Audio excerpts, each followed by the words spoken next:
मुख्यमंत्री एकनाथ शिंदे यांनी सर्व आमदारांची, मंत्र्यांची बैठक घेतली. या बैठकीला उपस्थित होते ते अब्दुल सत्तार आपल्याबरोबर आहेत. काल जी बैठक झाली, त्या बैठकीमध्ये प्रामुख्याने काय मागणी केली? नाही, त्या बैठकीमध्ये सर्व सन्माननीय आमदारांनी, मंत्री महोदयांनी एकमुखी ठराव साहेबाचा अभिनंदनाचा केला.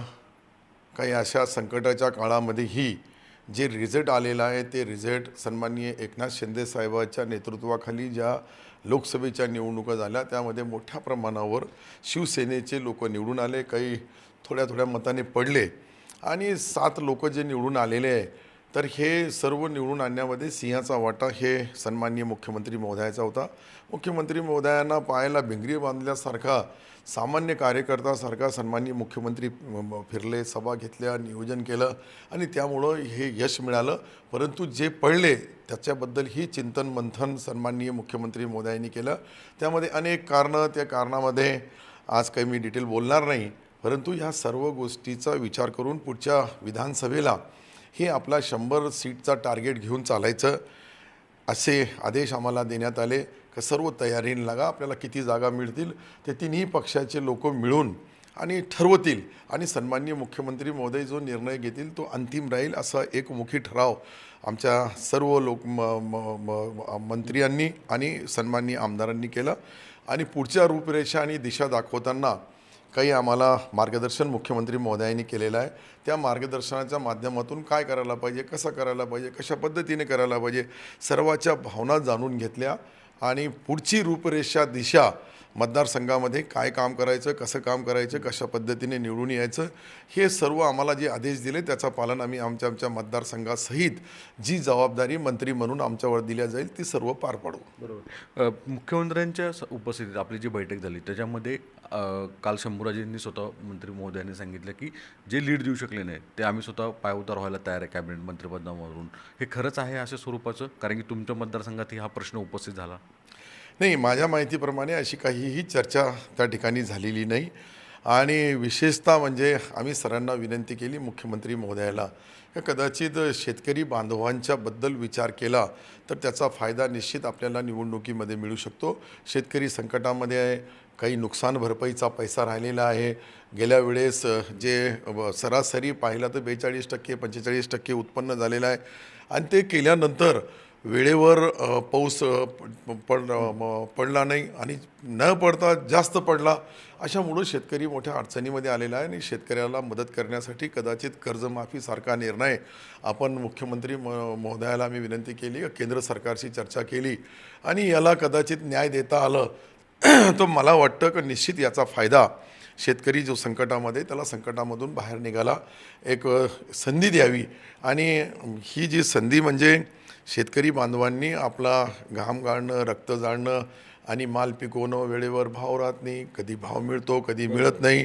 कांद्याच्या बाबतीत थोडा मी त्या खात्याचा मंत्री आहे म्हणून कांद्याचे शेतकरी जे नाराज आहे त्यांचा जे काही भावामध्ये किंवा बाहेर एक्सपोर्ट करण्यामध्ये अनेक ज्या अडचणी आल्या होत्या त्या अडचणी सन्माननीय देवेंद्रजींनीही पंतप्रधान महोदयाच्या कार्यालयाकडून आणि पीयूष गोयल साहेब त्यावेळेस त्यांची चर्चा झाली आणि चर्चा होऊन पुढच्या भविष्यामध्ये कांदा पिकवणारा शेतकरी असेल, अंगूर पिकवणारा शेतकरी असेल, मका असेल, सोयाबीन असेल, कापूस असेल, अशा छोटे मोठे जे पीक आहेत त्या शेतकऱ्यांसाठी पुढच्या भविष्यामध्ये महिलांचा सक्षमीकरण करण्याचा, महिलांना सक्षम करण्याचा तोही आदेश मुख्यमंत्री महोदयांनी दिला का महिलांसाठी चांगली योजना आणता आली तर ती आणा.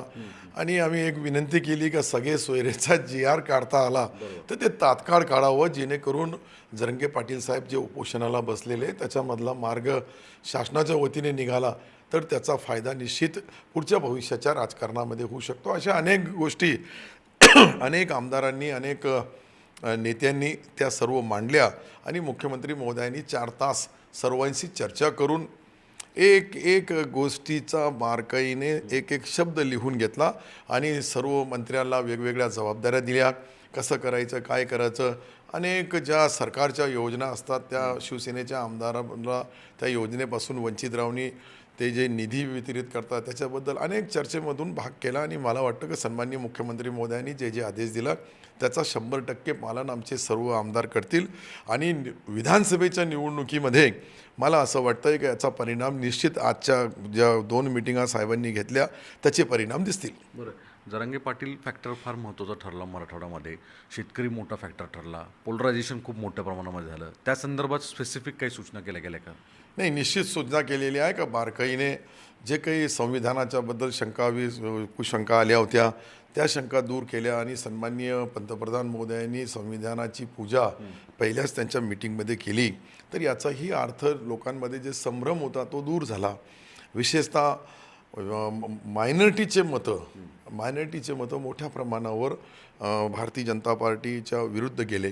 त्याबद्दल त्यावेळची स्ट्रॅटेजी जी होती ती स्ट्रॅटेजी भविष्यामध्ये कशी बदलता येईल, मुस्लिम समाज असेल, ख्रिश्चन समाज असेल किंवा जैन समाज असेल किंवा बाकीचे जे आमचे जे छोटे छोटे समाज आहे ह्या सर्वाला जोडण्यासाठी आपला मोठा भाऊ बी नाराज नाही व्हायला पाहिजे.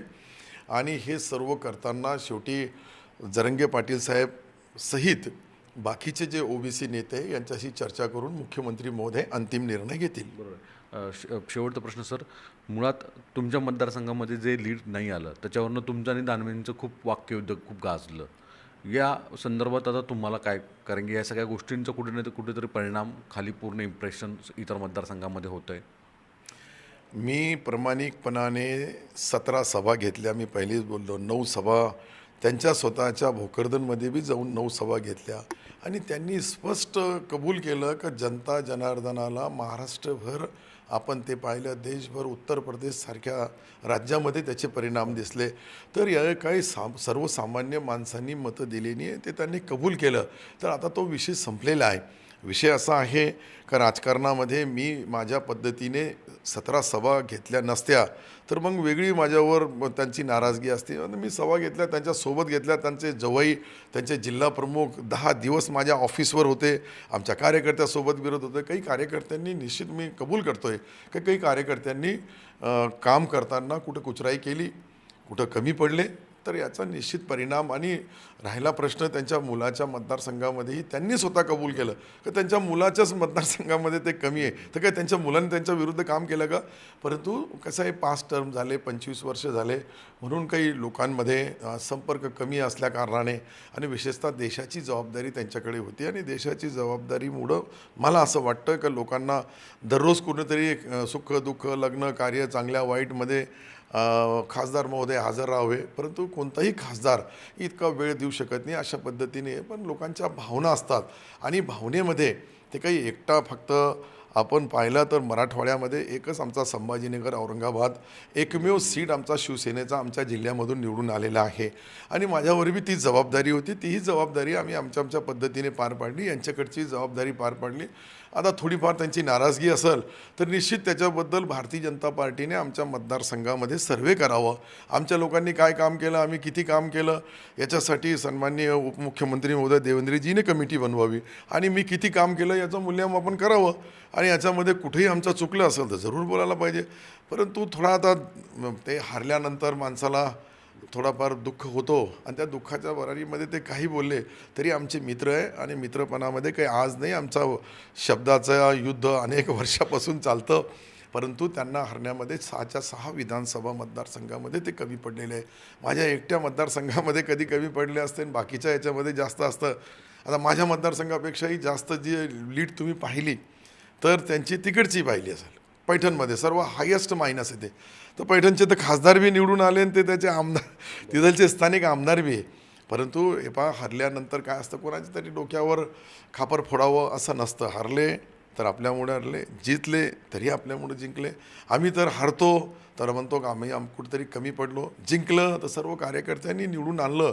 हे पक्षाची भूमिका असते आणि त्यांच्या पक्षाच्याबद्दल मी गेल्या वेळेस त्यांना 1 लाख मताची लीड दिली होती आणि 1 लाख मताची लीड दिल्यानंतर ते माझ्या 1 मिनिटही माझ्या मतदारसंघात आले नाही.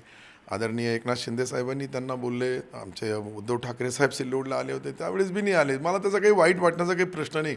पण तो योगायोग असा आहे का तो झाला आणि आता आम्ही काही मताने मायनस होणं हे दोघा याच्यामध्ये आलेलं आहे. ते त्यांचा निश्चित कुठंतरी गैरसमज आहे आणि तो गैरसमज लागला तर भारतीय जनता पार्टीने त्याची चौकशी एक नेमावी आणि त्याच्यानंतर निर्णय घ्यावा. याच्यानंतर काय बोलणार आपण याच्याशिवाय. धन्यवाद अब्दुल सत्तार साहेब. सगळे सविस्तर भूमिका सत्तार यांनी मांडली. विशेष म्हणजे दानवेंच्या मतदारसंघामध्ये जे लीड नाही त्याच्या संदर्भातही भाष्य केलं आणि सगळ्यात महत्त्वाचं कृषी कर्जमाफीची मागणी देखील त्यांनी केल्याचं बोलून दिलं. व्हिडिओ जर्नलिस्ट आदित्यसह सागर कुलकर्णी, NDTV मराठी, मुंबई.